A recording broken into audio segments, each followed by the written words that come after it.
Bulletin में आपका स्वागत है और मैं हूं आपके साथ करिश्मा भारद्वाज और आप देख रहे हैं एएनबी न्यूज। हरियाणा में किसानों का बीजेपी नेताओं के खिलाफ प्रदर्शन लगातार जारी है। बुधवार को सिरसा में नगर परिषद के चेयरपर्सन पद का चुनाव था और सूचना मिलते ही किसानों ने नगर परिषद का घेराव कर दिया। किसान बीजेपी सांसद सुनीता दुग्गल और विधायक गोपाल कांडा को काले झंडे दिखाने के लिए पहुंचे और इसी दौरान किसानों और पुलिस कर्मचारियों में बैरिकेड्स को लेकर धक्का मुक्की हो गई। धक्का मुक्की में कुछ किसान नीचे गिर गए और एक सिख किसान की पगड़ी भी उतर गई। तो वहीं रीना सेठी सिरसा नगर परिषद की चेयरपर्सन बन गई है।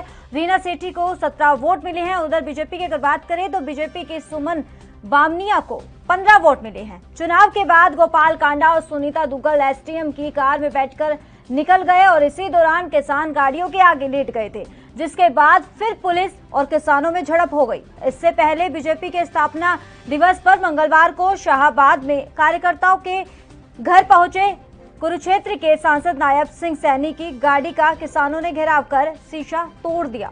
और इतना ही नहीं, किसान गाड़ी को रोकने के लिए बोनट पर लेट गए और लेकिन ड्राइवर धीमी गति से कार को चलाता रहा।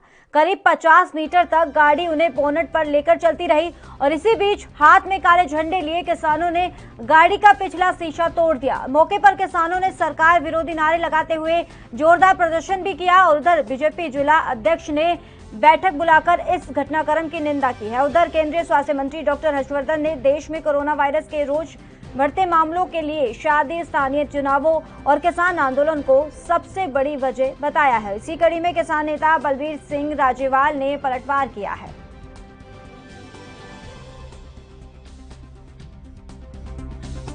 देखिए, जो नायब सैनी जी के साथ हुआ तो वो कोई विरोध नहीं था, वो तो हमला था। अगर मान लीजिए किसी गाड़ी पे आप चढ़ गए और किसी गाड़ी का शीशा तोड़ दिया तो उसको आप विरोध नहीं मान सकते। हमला है, 100% हमला है। विरोध का तरीका अलग है। देखिए, संविधान ने सबको अधिकार दे रखा, जो भी इस देश के जितने नागरिक हैं सबको अधिकार दिया संविधान ने, और वो अधिकार सबको समान अधिकार दिया। उनको ये अधिकार दिया कि अगर वो किसी बात से सहमत नहीं तो वो अपना विरोध प्रकट कर सकते हैं, और सरकार को भी ये अधिकार दिया कि अगर उसके पास कोई बात है, उसकी बात की कोई आलोचना करता है तो वो भी अपना जवाब दे सकता है। तो उनके पास अधिकार है कि वो अपनी बात कह सकते हैं, सरकार के पास अपना अधिकार है कि वो अपनी बात कह सकता है। विरोध करने का तरीका है कि आप कहीं भी जाइए, बाहर जाके आप अपनी बात कहिए या नारेबाजी भी कहिए या प्रतीकात्मक आप काले झंडे भी दिखाना चाहते हैं तो ख्याल है कोई बात नहीं है उससे। लेकिन आप अगर भिड़ोगे साथ उनके जाएगा तो उसको आप विरोध नहीं कह सकते। वो तो इसका मतलब आप झगड़ा करना चाह रहे हैं और आपकी नीयत ठीक ही नहीं है। तो इसके केंद्रीय सेहत मंत्री श्री हर्षवर्धन ने किसानों के ऊपर कमेंट किया है कि वो मोर्चे पे बैठे हुए मास्क नहीं पहनते, इसलिए कोरोना का डर है। मैं उनसे पूछना चाहता हूं कि बंगाल में प्रधानमंत्री, गृह मंत्री और उनके दूसरे मंत्री बड़े बड़े इकट्ठ करके लोगों को संबोधन कर रहे हैं, वहाँ कितने लोग मास्क पहनते हैं? वो हमें ये भी समझ में आ रहा है कि अगवाओं को किसान से इसी मुद्दे पर हमारे खास मेहमान जुड़ गए हैं चर्चा के लिए। उमेश सिंह, बीजेपी नेता। सर, बहुत बहुत स्वागत है आपका एएनबी न्यूज पर।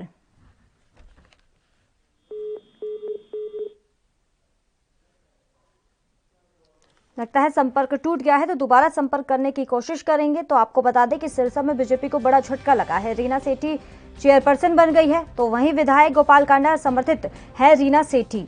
किसानों का विरोध लगातार जारी है। सिरसा में किसानों का हंगामा देखने को मिला है। दरअसल आपको बता दें कि नगर परिषद कार्यालय का घेराव किया गया है किसानों की तरफ से और इसी दौरान सुनीता दुग्गल और गोपाल कांडा का विरोध किया गया है। किसानों पुलिस के बीच लगातार धक्का मुक्की हुई है। धक्का मुक्की में किसान नीचे गिर गया है और एक किसान की पगड़ी उतर गई है। केंद्रीय मंत्री डॉक्टर हर्षवर्धन का बड़ा बयान सामने आया है। उन्होंने कोरोना के बढ़ते मामलों को लेकर साफ तौर पर किसान को जिम्मेदार ठहराया है। तो हरियाणा में किसानों का बीजेपी नेताओं के खिलाफ लगातार प्रदर्शन जारी है। तो 4 महीने से अधिक का समय हो चुका है किसानों के प्रदर्शन का।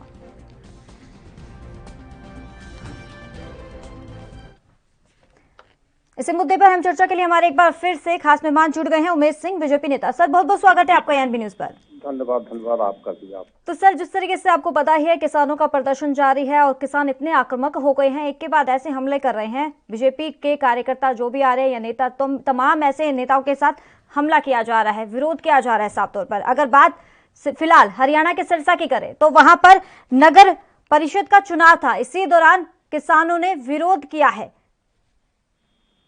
देखिए, किसानों का करिश्मा जी अब तो एकदम सही, मैंने थोड़ा सा पहले भी हिंट दिया। अभी इनका आंदोलनकारियों का प्रदर्शन जो है वो केवल भाजपा के खिलाफ कर रहे हैं, न कि ये किसानों के हित में। ये किसानों के हित में बिल्कुल नहीं है, ये केवल भाजपा का विरोध में, राजनीतिक दबाव में इन लोगों का प्रदर्शन चल रहा है।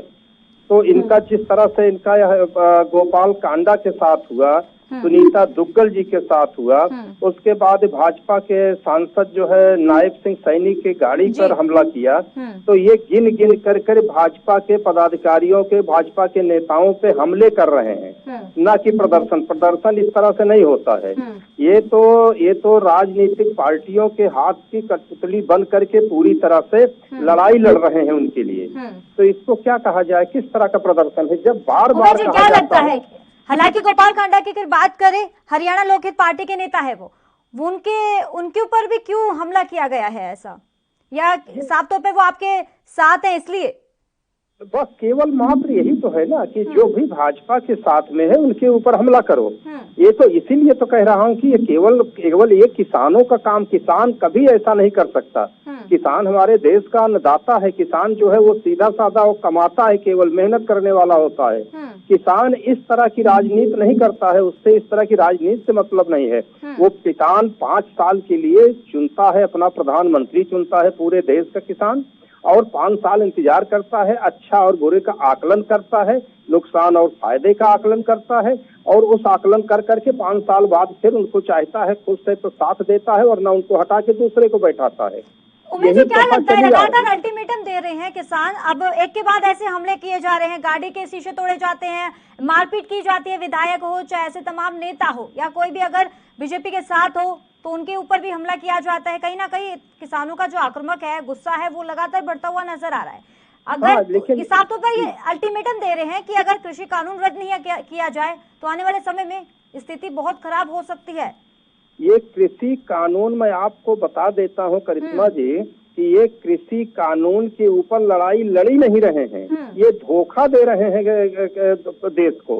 ये लोग केवल राजनीति के कठपुतली बन करके उनके लिए काम कर रहे हैं। किसान के लिए अगर उस बिल के लिए लड़ते तो उसके लिए बार बार मैं इनको कहा जा रहा है कि आपकी क्या बिल में क्या काला है, आप एक पॉइंट बना लो, क्या क्या आपकी मांग है वो हम कर करके उसके ऊपर बैठक किया जाए। ये बैठक उसको देने को तैयार है। बता तो दिया 1 अप्रैल से खरीद फसल की शुरू हो चुके हैं, लेकिन दूसरी तरफ कह रहे हैं हमें तो कोई बेनिफिट नहीं मिल रहा, और क्या बताए, पूरी लिस्ट तैयार कर दी है, पर लेकिन साफ तौर पर ये भी कह रहे हैं कि हमारे पास कोई भी कॉल नहीं आया कि बातचीत के लिए, लग ही नहीं रहा कि सरकार बातचीत कर सकती है। देखिए, अगर इनको जो है, इनको अगर पूरे देश के सामने आपके चैनलों के माध्यम से हमारे भारत के प्रधानमंत्री माननीय नरेंद्र मोदी जी अगर नहीं घोषणा किए होते तो शायद ये भी झुठला देते कि वो कुछ नहीं किए। जिस तरह से किसानों के लिए एक से बढ़ के एक जो 70 सालों में नहीं मिला, वो किसानों, भारत के किसान को दिया गया माननीय नरेंद्र मोदी के टाइम पे 2014 के बाद से, तो उसको पूरा किसान समझ रहा है, वो खुश है। लेकिन ये कुछ लोगों ने उसको भी नकार देते अगर शायद सब कुछ सामने न होता। आज भारत के प्रधानमंत्री ने आप लोगों के माध्यम से साफ पूरा देश ने सुना, पूरी दुनिया को पता है कि ये बार बार कहा गया कि आप लोग जो कुछ आओ, भारत जो है भारत की सरकार पूरी तरह से तैयार। सवाल है देश में कोरोना की स्थिति बेकाबू होती नजर आ रही है। अब जिस तरीके से हाल ही में 1 लाख से अधिक केस सामने आए हैं जो बेहद ही डराने वाले हैं, एक तरफ तो आप लोगों को जागरूक कर रहे हैं, लेकिन दूसरी तरफ डॉक्टर हर्षवर्धन की अगर बात करें, उन्होंने साफ तौर पर बयान दिया, उन्होंने कहा है जो कोरोना के बढ़ते मामले हैं वो आगामी चुनाव को लेकर जो रैलियां की जा रही है सरकार की तरफ से, दूसरी तरफ किसानों की तरफ से भी इन्होंने बोला है कि ये जिम्मेदार है। नहीं, निश्चित तौर पे इसीलिए माननीय प्रधानमंत्री जी बार बार हर रैलियों में और पूरे पदाधिकारियों को बार बार ये कह रहे हैं कि खुद भी मास्क लगाओ और जो पब्लिक आए उनसे। चलिए उमेश जी, इस मुद्दे पे दोबारा चर्चा करेंगे, लेकिन वक्त हो चला एक छोटे से ब्रेक का।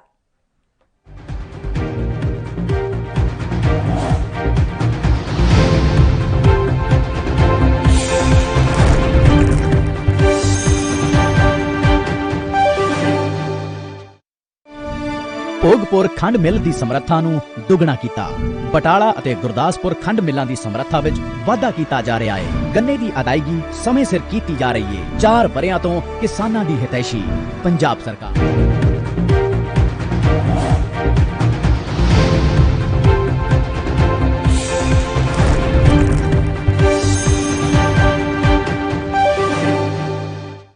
ब्रेक के बाद आपका एक बार फिर से स्वागत है। हम बात कर रहे हैं किसानों के प्रदर्शन का। जी हाँ, किसानों का प्रदर्शन एक तरफ तो जारी है, लेकिन किसानों का जो गुस्सा है वो सातों आसमान छूता हुआ नजर आ रहा है। वो इसलिए क्योंकि सिरसा में चुनाव था नगर परिषद का, और इसी बीच बीजेपी नेता है, उनकी गाड़ी पर हमला किया गया है।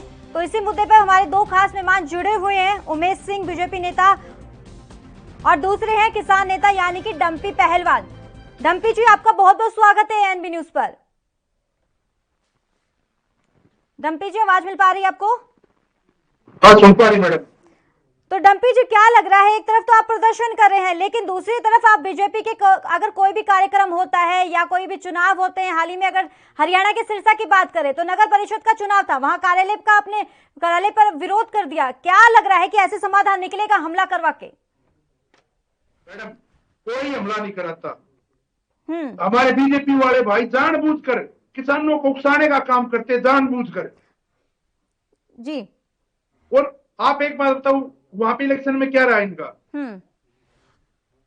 ये जानबूझकर उकसाने का किसान को काम न करें, और एक शांति प्रिय तरीके से किसान अपने धरनों पर बैठा था, उसको वहीं बैठा रहने दीजिए और उसको सम्मानजनक घर भेजने का काम हमारी सरकार करे। डंपी जी, तो अगर वो बीजेपी, आपको लग रहा है बीजेपी गुस्सा दिला रही है, तो आप गुस्से में क्यों आ रहे हैं?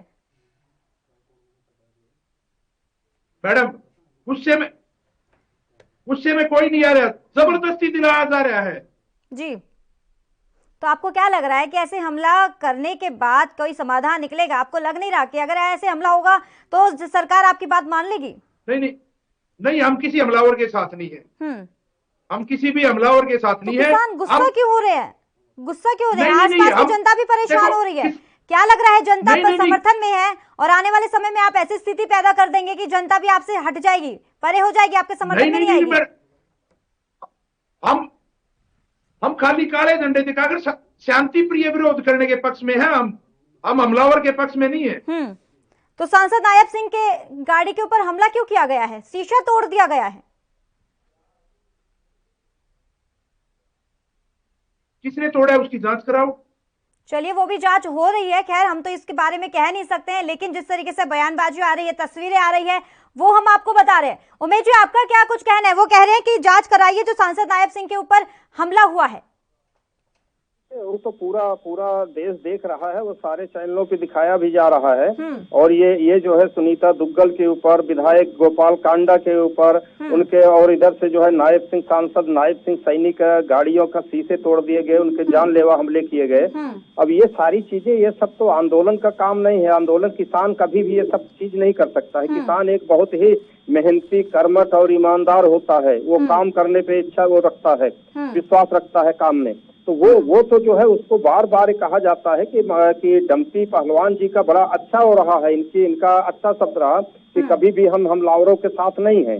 तो लेकिन ये बहुत अच्छी बात, इसका मैं स्वागत करता हूँ, यही होना चाहिए। लेकिन इसके साथ में जो लोग बीच में घुस जाते हैं, घुसपैठिया, वो लोग इनको आगे करके बीच में जिस तरह से जो है लाल किले के ऊपर कर करके पूरे देश को अपमानित किए हैं, इसी तरह के लोग बीच में हैं, उसको भी कंट्रोल करना चाहिए कि कितनी बड़ी भीड़ है और उसमें कौन से घुसपैठिए घुस रहे हैं। जिस तरह से राजनीतिक पार्टियां घुस करके और वो तमाशा कर रही हैं, इससे आंदोलन भी बदनाम होता जा रहा है। आंदोलन मत दीजिए ना, दूसरी पार्टी जो, उनको तो मौका मिल रहा है साफ तौर पर कि विपक्ष पार्टी, उनका तो काम है बीच में आने का, तो कहीं ना कहीं वार पलटवार तो किया जाएगा। तो हम यही कह रहे हैं ना, किसानों से आराम से बात करके समाधान निकाला जाए।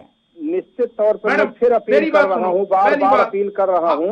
मैडम, मेरी बात सुनो एक बार। जी, डंपी जी बोलिए।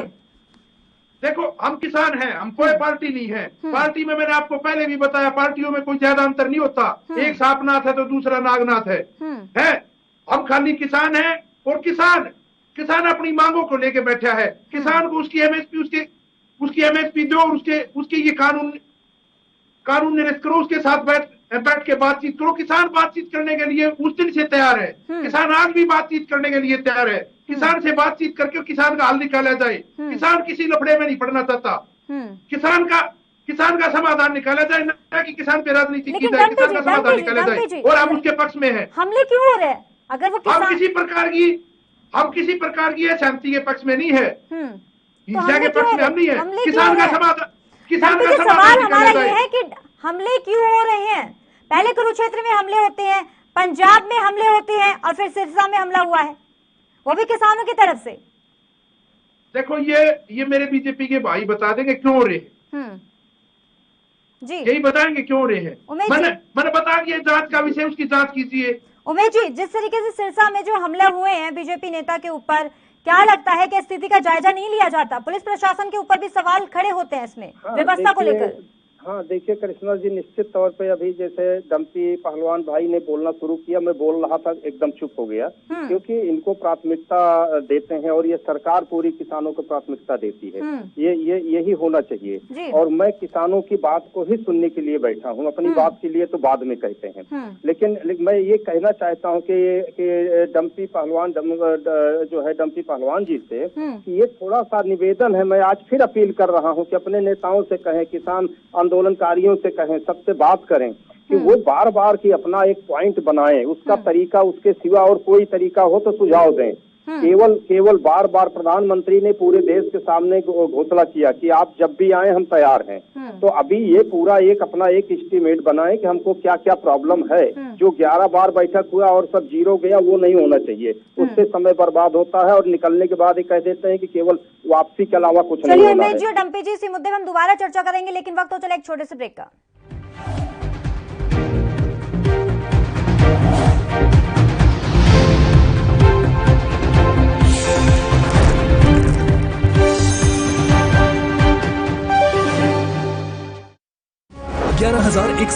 ਸਕੂਲਾਂ ਨੂੰ ਸਮਾਰਟ ਸਕੂਲ ਬਣਾਇਆ। ਵਿਦਿਆਰਥੀਆਂ ਨੂੰ ਮੁਫਤ ਵਰਦੀ, ਕਿਤਾਬਾਂ ਤੇ ਮੁਫਤ ਸਿੱਖਿਆ ਦਿੱਤੀ ਜਾ ਰਹੀ ਹੈ। 4 ਵਰਿਆਂ ਤੋਂ ਸਰਕਾਰੀ ਸਕੂਲਾਂ 'ਚ ਸਮਾਰਟ ਸਿੱਖਿਆ ਮੁਹੱਈਆ ਕਰਵਾ ਰਹੀ ਪੰਜਾਬ ਸਰਕਾਰ।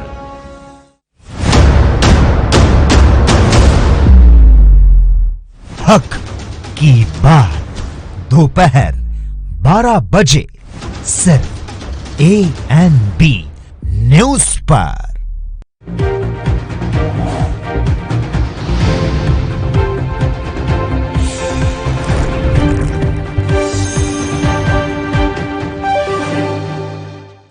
ब्रेक के बाद आपका एक बार फिर से स्वागत है। इसी मुद्दे पर हमारे साथ 2 खास मेहमान जुड़े हैं। उमेश सिंह, बीजेपी नेता, दूसरे हैं डंपी पहलवान, किसान नेता। उमेश जी, आप अपनी बात को पूरा कीजिए। और मैं फिर अपील कर रहा हूं और डंपी पहलवान भाई साहब से भी कहता हूं कि अपने नेताओं से भी बात करें और उसका तरीका है कि एक पॉइंट टू पॉइंट अपना ये बना ले प्लान कि हमको क्या क्या उसमें कमियां हैं और क्या क्या दिक्कतें हैं, क्या सॉल्व होना है। बात तो कहते हैं, सभी कहते हैं कि आप बातचीत कर सकते हैं, लेकिन एक जहां पर किसान प्रदर्शन कर रहे हैं उसके बीच में एक बार जाके तो देख लीजिए क्या समाधान है। समाधान शायद बीच में जाकर ही निकल सकता है, उनके बीच में किसानों को समझा सकते हैं, क्योंकि विपक्ष लगातार इसका फायदा उठा रहा है। तो आप एक बार बॉर्डर पर जाके देखिए, पूछिए क्या दिक्कत है।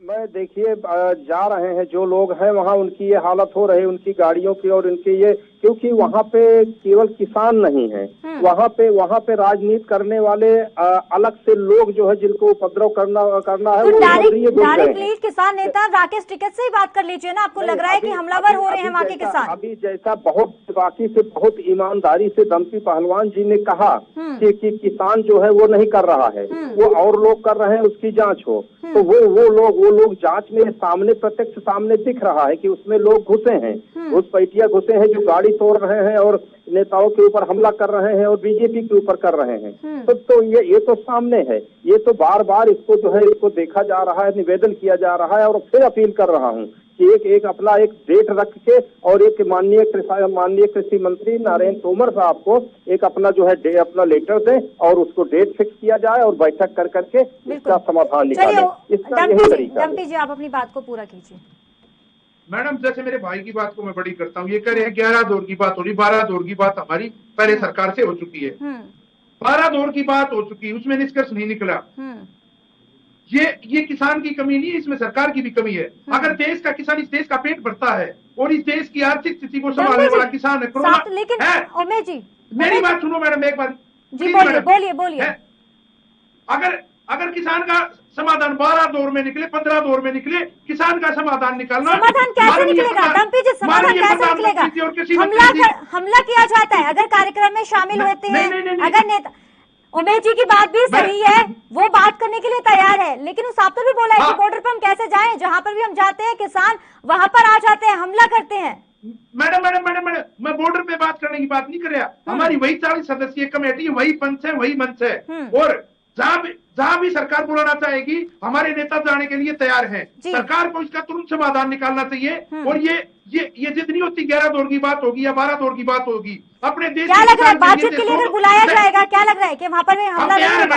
गारंटी ले सकते हैं डम्पी जी? गारंटी ले सकते हैं? नहीं, बिल्कुल मैडम, कितने बार बातचीत हुई, कोई हमलावर नहीं हुआ, कोई भी बात नहीं, ऐसी बात नहीं होती कहीं भी कभी भी। और किसान बिल्कुल जाने के लिए तैयार, और बैठ के बातचीत करने के लिए किसान बिल्कुल तैयार है। आप गारंटी दे रहे हैं मुझे, आपका क्या कुछ कहना है? आपका क्या कुछ कहना है? समाधान निकलेगा मैं पूरी तरह से भारत सरकार की तरफ से मैं दावा कर रहा हूं, निश्चित तौर पे पूरा सम्मान रहेगा, पूरी तरह से वार्ता होगी, लेकिन एक लिस्ट बना लें, क्योंकि वहां से निकलने के बाद नेता बदल जाते हैं, ये कह देते हैं कि अब वापसी के अलावा वहां मानते हैं, जो कहे उस पे काफी सुधार किया गया, जो सुधार करने लायक था, लेकिन मीटिंग के बाद बाहर निकल के बयान दे देते हैं कि कुछ मान नहीं है और इसको कैंसिल किया जाए।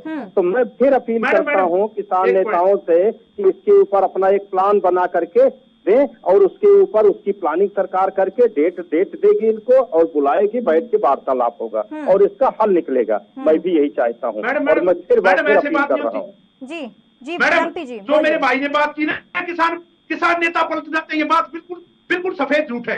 मैडम मैं एक बात बताता हूँ आपको, हमारी मीटिंग, हमारी सरकार के साथ मीटिंग कराई जाए और उसको सार्वजनिक किया जाए। डम्पी जी, कृषि मंत्री नरेंद्र सिंह तोमर ने बोला था, जब भी कोई भी वार्तालाप हुई है आपके बीच में और सरकार के बीच में, उन्होंने बोला है कि कुछ किसान तो मान जाते हैं कृषि कानून को लेकर, लेकिन कुछ किसान ऐसे हैं जो मान नहीं रहे। मैडम किसान तैयार है, उसको सार्वजनिक किया जाए। जी चलिए, आप गारंटी दे रहे हैं ना कि हम बातचीत के लिए तैयार हैं? अगर फिर से उन्होंने बातचीत के लिए बिल्कुल तैयार है मेरे भाई से। एमएसपी को लेकर तो साफ तौर पे बोल रहे हैं, एमएसपी पे कोई चर्चा नहीं होगी, तो फिर अब बातचीत के लिए क्या? मैडम एमएसपी अभी देखो, माननीय प्रधानमंत्री जी ने कहा एमएसपी थी, है और रहेगी। टाइमिंग भी दिया है, समय दिया है, रद्द करने के लिए समय दिया है। मैडम मेरी बात सुनो, एमएसपी थी और है रहेगी, तो एक बात बताओ, इसका मतलब ये नहीं थी है रहेगी, एमएसपी पे खरीद की जाए। एमएसपी पे आज केवल 7% अनाज खरीदा जाता देश में, बाकी अनाज बच गया, उसको किसान कहाँ समुद्र में डाले, कहाँ लेके जाए किसान? जी, उसमें फिर किसान को भारी भरकम नुकसान उठाना पड़ता है। मैडम जी, उमेश जी, केवल 7% अनाज खरीदा जाता है। उमेश जी, जिस तरीके से प्रदर्शन कर रहे हैं किसान, राकेश टिकैत का एक बयान सामने आया है, चाहे लॉकडाउन लग जाए हम तो 2023 तक बैठे रहेंगे जब तक कृषि कानून रद्द नहीं होता। देखिए, मैंने फिर बार मैं कह रहा हूं कि राकेश टिकैत जी पूरी तरह से विपक्ष के हाथों में की कठपुतली बन चुके हैं। उनके अंदर उनके पिताजी श्री महेंद्र नाथ टिकैत जी देश के बहुत बड़े नेता थे किसान के, उनका पूरा देश के किसान आज भी सम्मान करता है। वो अपने बातों पे अड़े रहते थे, अपनी बात करते थे और किसानों के हित में बात करते थे, वो राजनीति की बात नहीं करते थे। लेकिन राकेश टिकैत जी बार उनको कभी यहाँ भागते हैं, कभी प्रचार में जाते हैं, कभी वोट देने से कहते मना करते हैं, कभी वो पूरी तरह से राजनीति से घिरे हुए हैं और उनका प्लान है, उनको और कोई काम नहीं, वो केवल उनको आराम से टाइम काटना है और भाजपा का विरोध करते रहना है। हर प्रदेशों में चुनाव है, तो क्या कहा जाए? जी, डॉक्टर हर्षवर्धन ने साफ तौर पर बयान दिया है, उन्होंने कोरोना के बढ़ते मामलों को लेकर जिम्मेदार जो ठहराया है, चुनाव को लेकर ठहराया है, रैलियों को लेकर ठहराया है, दूसरी बात किसानों के प्रदर्शन को लेकर। क्या लगता है कि एक तरफ किसानों की बात मान लेनी चाहिए, क्योंकि कोरोना का रफ्तार में ब्रेक लगता हुआ तो नजर नहीं आ रहा और आने वाले समय में स्थिति ये होने वाली है कि लॉकडाउन भी लग सकता है, क्योंकि संकेत दे दिया है। आम जनता तो परेशान होगी ना, किसानों को क्यों परेशान किया जा रहा है? करिश्मा जी, बहुत भयानक रूप ले चुका है। कोरोना महामारी पूरे देश में। तो रैलियों पर क्यों कंट्रोल नहीं होता उमेश जी? रैलियों पे कंट्रोल क्यों नहीं होता? क्योंकि लोगों की आवाज है, ये साफ तौर पे बोल रहे हैं कि रैलियों के लिए टाइम है इनके पास और इनके बीच में कोरोना नहीं फैलता, आम जनता के बीच में कोरोना फैलता है। देखिए, रैलियों के लिए भी बिल्कुल उसके लिए भी बार बार कहा जा रहा है, चूंकि वो एक घोषणा इलेक्शन कमीशन का हो चुका, सारे चुनाव हो चुके, 10% भी नहीं बचा है, 90% चुनाव, 4 स्टेटों का 100% चुनाव जो है वो समाप्त हो चुका है। बीच में रैलियां भी तो हो रही है, कोलकाता में भी रैली हुई है, अमित शाह मौजूद थे वहां पर, ममता बनर्जी की बात करें तो वो भी बिल्कुल बता रहा हूँ मैडम कि ये केवल कलकत्ता का बचा है, 4 राउंड का चुनाव हो चुका, 4 राउंड बचा है, तो अब उसके लिए चुनाव रिजेक्ट है, उसको कैंसिल टाला नहीं जा सकता, इसलिए बार बार को कंट्रोल तो किया जा सकता है। उल्लंघन तो आप ही कर रहे हैं, आपकी सरकार ही कर रही है पूरी तरीके से, पूरी तरह से भीड़ देखने को मिल रही है साफ तौर पर। हमारे भाजपा के सारे नेता बार बार अपील कर रहे हैं, पूरी सावधानी से रैलियां हो रही है और जनता से भी अपील कर रहे हैं। सावधानी नहीं दिखाई दे रही, तस्वीरें बिल्कुल नहीं दिखाई दे रही है। सर डम्पी जी बोलिए। मैडम कौन सी रैली सावधानी से हो रही है? एक बार इनसे पूछो कौन सी, वहां कोई 10-10 मीटर का फर्क आदमी में, बिल्कुल चिपक का आदमी बैठा है। मैडम मेरी सुनो, एक देश में देश एक, तो इसमें दोहरा चरित्र क्यों अपनाया जा रहा है? एक तरफ तो जहां किसान बिल्कुल डिस्टेंस से, अब किसान अपने घरों में बैठा है, किसान ने अपनी झोपड़ियां बना रखी है, उसके वो तो कोरोना फैला रहा है, और ये राजनीतिक पार्टियां ये इतनी बड़ी बड़ी रैलियां कर रही हैं, ये कोरोना नहीं फैलाते, और बिल्कुल आदमी से आदमी चिपक के बैठता है इनकी रैलियों में है। और दूसरी बात मैडम मैं ये बताता हूँ, ये कानून तो समय का भाव है मैडम जी, मैडम ये जल्दी बोलिए सर, समय का भाव है। मैडम ये कानून तो यूरोप के तरफ पे लाते हैं, यूरोप की तरफ पे, अमेरिका की तरफ पे अपना प्रचार करो, टीवी के माध्यम से अपना प्रचार करो। अगर इनको कोरोना से डर लगता है तो पहले ये सावधानियां बरते, फिर सब पूरा देश सावधानी बरतेगा। बिल्कुल डम्पी जी, समय का भाव है। उमेश जी आप लास्ट समय आपसे लेना चाहेंगे, क्योंकि जिस तरीके से कोरोना की रफ्तार में ब्रेक लगता हुआ नजर नहीं आ रहा, क्योंकि जनता की साफ आवाज है कि रैलियां तो कर रही है, जहां सरकार खुद प्रधानमंत्री नरेंद्र मोदी लोगों के बीच में आकर कहते हैं, अपील करते हैं कि कोरोना को हल्के में ना ले, वैक्सीनेशन की प्रक्रिया भी लगातार जारी है, लेकिन रैलियों में खुद ही उल्लंघन करते हुए नजर आ रहे हैं। चलिए बहुत बहुत शुक्रिया चर्चा के लिए उमेश जी, क्योंकि समय का अभाव है। तो इस खास बुलेटिन में फिलहाल इतना ही, दीजिए इजाजत, नमस्कार।